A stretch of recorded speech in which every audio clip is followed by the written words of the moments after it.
Hey, what's up, everybody? It's just Charles Tabansi. I want to welcome you guys to another episode of the Dreamers Pro Show, where we cover everything from sports, hot topics, classic debates, entertainment, and we give you guys a first perspective on things. You know, we see them in today, but today, since it's Thanksgiving, we're going to be giving a lot of people this work today. But before we get into it, please make sure you like the video and subscribe to the channel. Also, if you want today's full show before it comes out, it is streaming for free on Apple Podcasts and Spotify.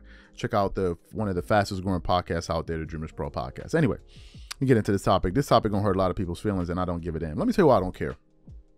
I don't care for a few reasons. Number one, you cannot constantly click on someone's shows and complain about the things that they say, like as if somebody's forcing you to click. The majority of the people that complain about our content are here every day to complain about it. Why don't you block our channel? Why don't you block it? You're acting like as if somebody's forcing you to watch these videos. Who's forcing you to watch our shows? No one is. You're doing it with your own freedom. So you have the courage to click on the show just to come here and whine. Folks, let me break it down to some of the people out there. I am not Nick Wright. I am not Shannon Sharp. I'm not one of these people. I'm going to say what I think. This is the independent space. I'm going to give my opinion. If you don't like it, then I'm sorry. You got to go twerk it up all over the place somewhere. You got to go pour some honey on yourself somewhere else. I'm sorry. I'm just not going to do it. But what gets me is that these guys constantly come into our channel and crying every single day. All they do is cry. Then they get together, they click up, they sit down, they have 4-hour meetings, 5-hour meetings, cutting clips of me. All right, whatever that's doing for you, have at it, daddy. Whatever you doing, you got it. Whatever that did for you, whatever it's doing for your family, all the money you're making, have at it, boy. You started, you're doing a Fortune 500 company doing that. Whatever y'all are doing, I hope that makes you sleep well at night. So what happened? Why am I producing the show? First of all, I'm producing this show. I mentioned the first reason. The second reason is this. I have noticed that if you're not saying 100%, see, listen, LeBron fans, some of you guys are ridiculous. I've told you this before. Y'all are the only people that message me on Instagram to complain. The only group. I've talked about Ben Simmons. I've talked about Giannis at times. I've talked about Gilbert Arenas. I've talked about this person. I've talked about that person. Y'all are the only fan base that constantly send me messages on Instagram, asking me why I said this, why I said that, why y'all the only ones doing it? Why y'all the only ones doing it? Why y'all the only ones clicking up together on the internet, beating your meat in chats, having these long 4, 5, 6, 7, 8-hour conversations? I don't understand what's going on. What's going on? Why y'all the ones doing this? Like, help me figure it out. What happened? I've noticed that LeBron supporters have this rule. And the rule is you can only say nice things about LeBron even if you're a supporter. And if you dare break rank and criticize the guy, then they're going to try to castrate you and castigate you. Or sometimes try to shut you down. This is what they do. Why am I referring to this? As you guys know, recently, Shannon Sharp went out there on ESPN First Take with Stephen A. Smith when LeBron James went out there and said that, you know, he would have been the same player he was had he not gone to Miami. And he pushed back vehemently on him. And his fervorous comments got him into a lot of trouble with not just, you know, NBA fans, but also people supporters of LeBron James. So what we want to do is just to jog some of you guys' memories. I want to quickly play the comments that Shannon Sharp made on ESPN that day, and then we'll come back and continue on with this roast. Take a listen to that. I think it still would be at this level no matter if I would have came here or not. Let's not get it twisted. The 4 years I was here, it was amazing. I loved everything about it. Loved this franchise. This franchise is top tier. It's one of the best franchises in the world. But as far as my career was going to be my career. And as far as individually, because I know how much I put into the game and I know how much I strive to be as great as I can be. And as far as what I was able to learn, he was second to none. That's for sure. Yes. Okay. Shannon? Yes. Do you agree with what LeBron said about his time in Miami? Hell no, I vehemently disagree. I strenuously disagree with what he said. At the time that he had arrived in Miami, he had two regular season MVPs and 1 finals appearance through his first 7 seasons. LeBron, do you realize the reason why you got into the GOAT conversation? Because of what transpired in Miami? You won 2 more finals MVPs. You won 2 more regular season MVPs. You went to 4 straight finals. LeBron, how can you say that your career was going to be the same without going to Miami? LeBron, I'm not so sure. Had you not gone to Miami, how do I make a compelling case? And I can argue any case before the Supreme Court. How do I make a case that he's a top 5 player if he doesn't go to Miami, Stephen A? I don't understand why LeBron wants to be so dismissive. Okay, I get it. you dislike Pat Riley. Pat Riley didn't give you the latitude that Cleveland, like the Lakers, do. I get everything that you're saying from that aspect, but to sit there and sit in front of the media and say your career was going to be the career, come on, LeBron, man, you got to stop this. It's okay to give the Miami Heat the credit that they deserve. Man, I almost caught a heart attack. I cannot believe I am so proud of you right now. I thought you were going to disagree. This touches my heart, Shannon Sharpe.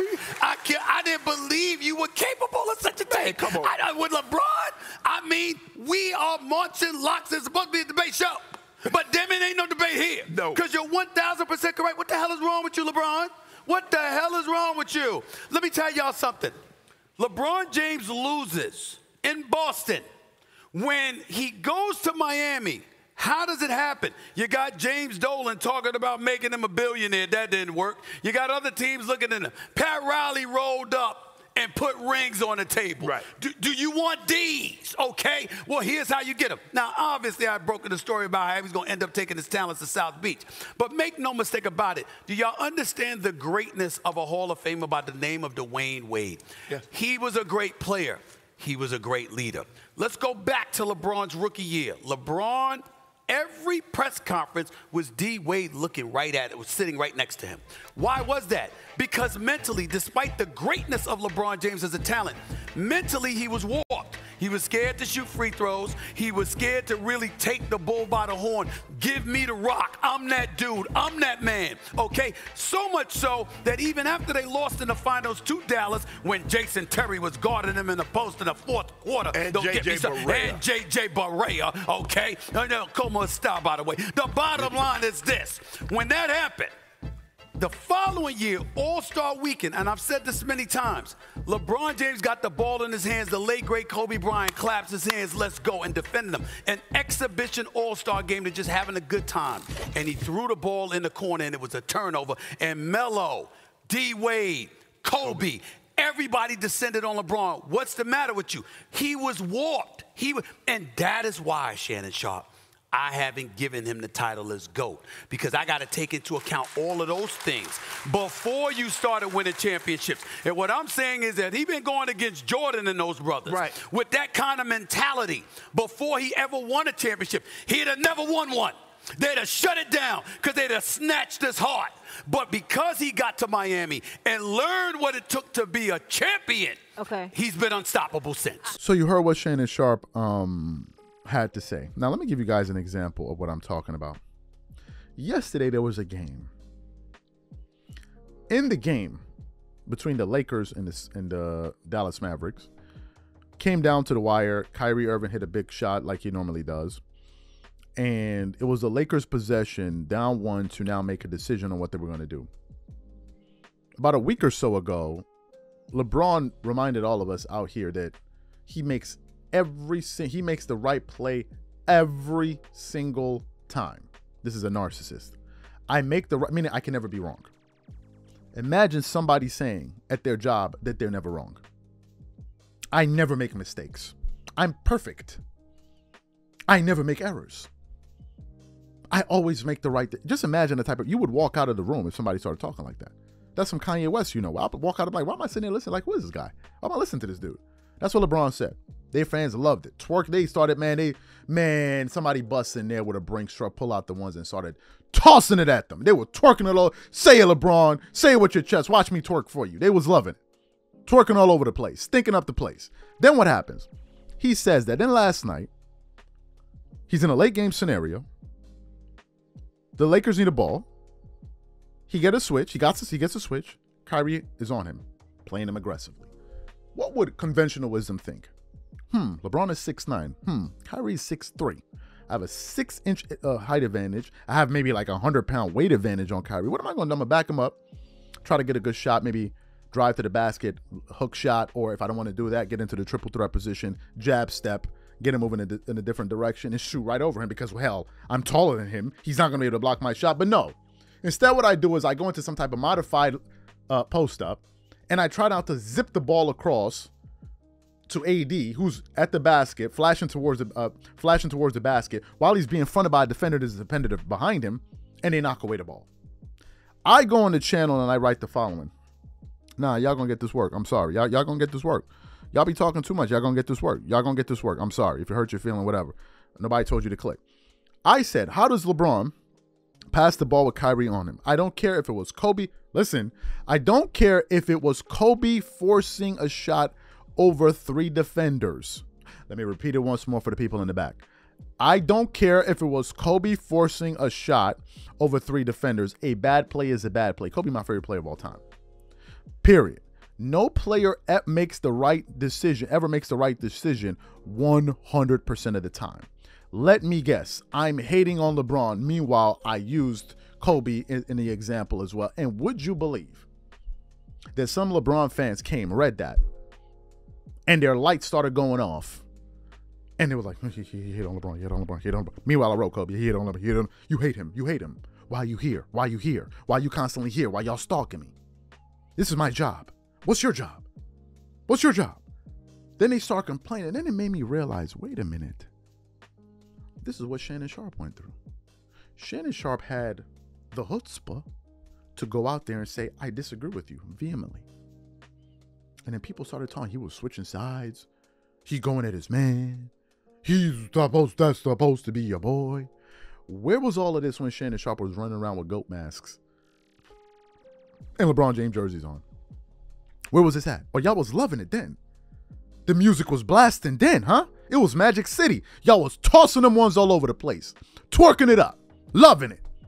Busting out honey, rubbing it all over each other's back. I love it. Take a jar. Give me a jar. Let's share a jar. Y'all loved it.